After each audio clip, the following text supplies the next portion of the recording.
نیکی کبھی ضائع نہیں ہوتی۔ حضرت شیخ سعدی رحمۃ اللہ علیہ بیان کرتے ہیں کہ ایک نیک فطرت شخص نے مصیبت کے وقت ایک بوڑھے شخص کی مدد کی۔ کچھ عرصے بعد ایسے حالات پیدا ہوئے کہ اس نوجوان کو کسی جرم میں گرفتار کر لیا گیا اور اس جرم کی سزا موت تھی۔ شاہی فوج اس نوجوان کو پکڑ کر بادشاہ کے عدالت میں لے گئے اور بادشاہ نے اس کا جرم جاننے کے بعد ملکی قوانین کے تحت اسے سزائے موت کا حکم سنا دیا۔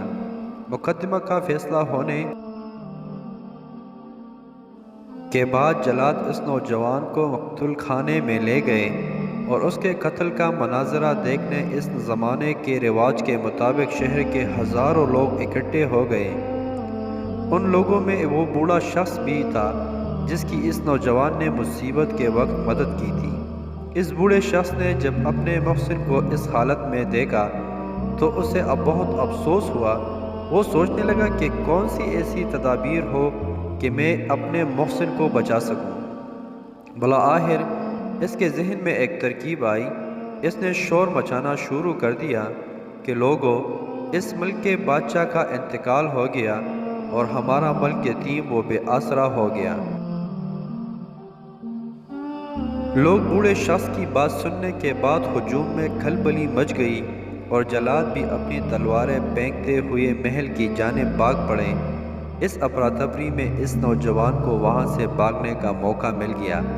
بادشاہ کی موت کی خبر جھوٹی تھی، اس لیے کچھ ہی دیر بعد میں معلوم ہو گیا کہ وہ بوڑھا شخص جس نے یہ افواہ اڑائی تھی وہ مجرم ہے اور اس نے اس نوجوان کو سزائے موت سے بچانے کے لیے یہ حرکت کی تھی۔